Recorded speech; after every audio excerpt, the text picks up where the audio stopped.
Alright, so up next we have the perfect tenses.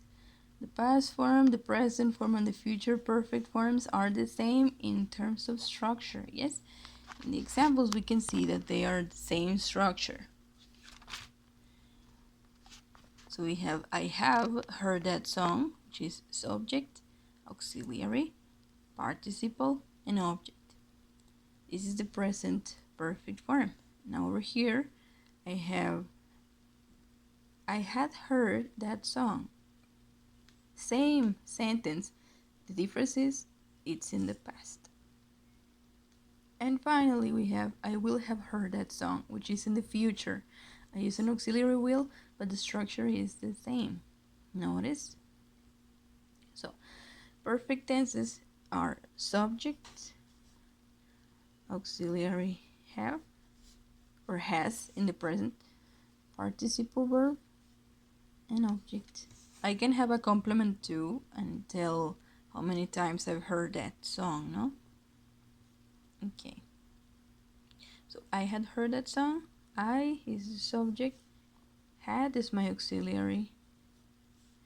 Heard is my verb. And that song is my object. Finally, I will have heard that song. I is my subject.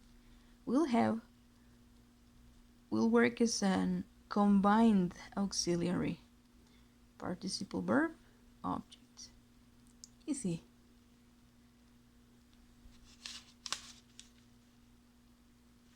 Beh.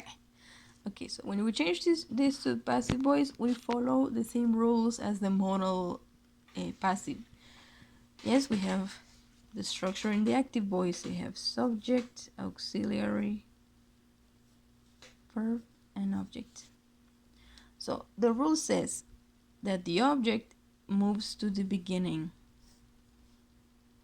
So my object becomes the new subject. My auxiliary stays in the same position. There is a difference. In the active voice I have.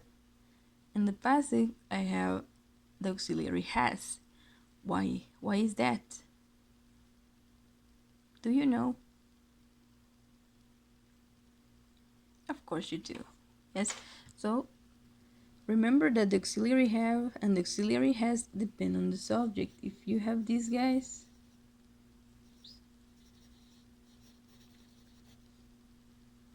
we use have. But if you have these guys over here, oops, excuse me.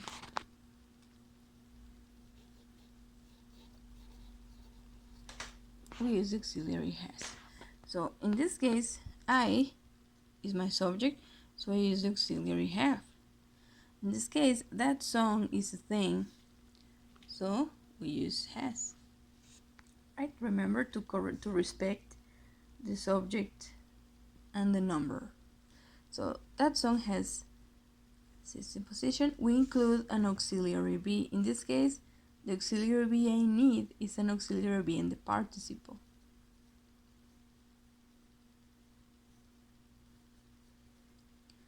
Why? Because it's the present perfect. I need to have an auxiliary, have or has, and a participle next to it. So my auxiliary be is going to be participle too. My original verb needs to be participle, so it doesn't change. Now, my object becomes my subject, and my subject here, the original subject, becomes the new object. Okay, so below we have another example. It says, she has admired Rihanna. Right, so who's my subject? She is my subject. My auxiliary is has. My verb is admire, and Rihanna is the person I admire. She is the object of my sentence. So I move my subject my object to the beginning.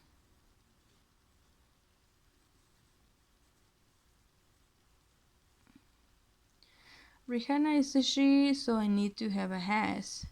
I'm going to keep it. I need an auxiliary be. So the one I'm going to use is this one, participle form. My original verb needs to be participle, no changes in this case.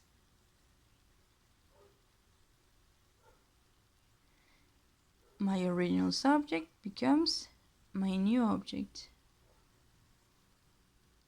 So remember, she is a subject pronoun.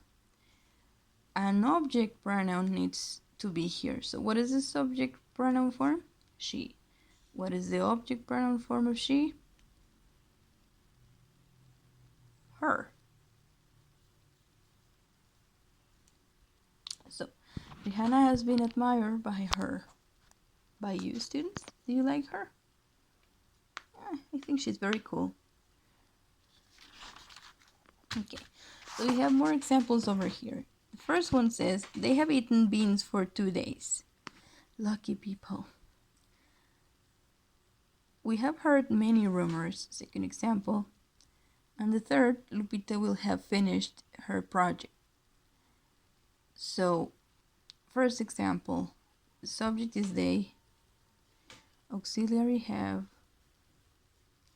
object, verb is eaten, object, beans, and the complement for 2 days. All right, now let's do changes. What needs to move first? My object. So I'm going to move this to first position. Beans are plural, they, so I need to have the same auxiliary. So beans have. Up next I need an auxiliary be. So beans have been. My verb, participle, eaten. Subject becomes the object. No space. And my complement stays in the same position. Oh no. 4, 2 days. Alright, I made it. Perfect. Second example, we had heard many rumors. So, subject, we auxiliary had, verb, heard, and many rumors is my object. So, move my object to the beginning. Many rumors.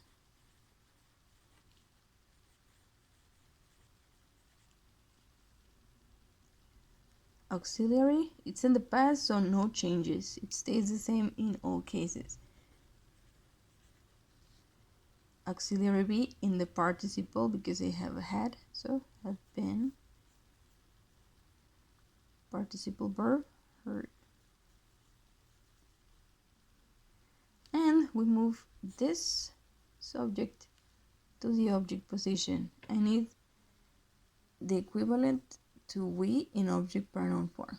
So, by us. Many rumors had been heard. Whoopsie daisy, made a mistake. What is the mistake? The verb, yes. Exactly. Excuse me. There you go. So, many rumors had been heard by us. Alright, now let's finish with Miss Lupita. Miss Lupita, yay! So we have, Miss Lupita will, Lupita's my subject, will become my combined auxiliary. Finish is my verb. Her project is the object. So what do I move first? The object goes first. So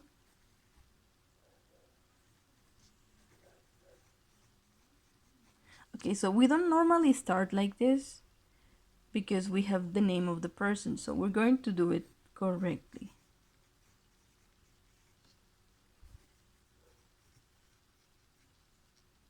This is ambiguous, so not like this, like this. All right, so Lupita this stays in the same position. We'll have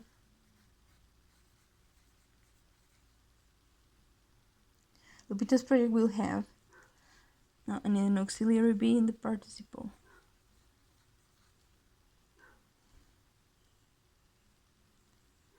Finished. Participle verb. And my subject will change places with this. So Lupita's project will have been finished by her. Why do we not repeat Lupita's name? Well, because it's repetitive. Substitute with pronouns. Yes? All right, Lupita. Well done.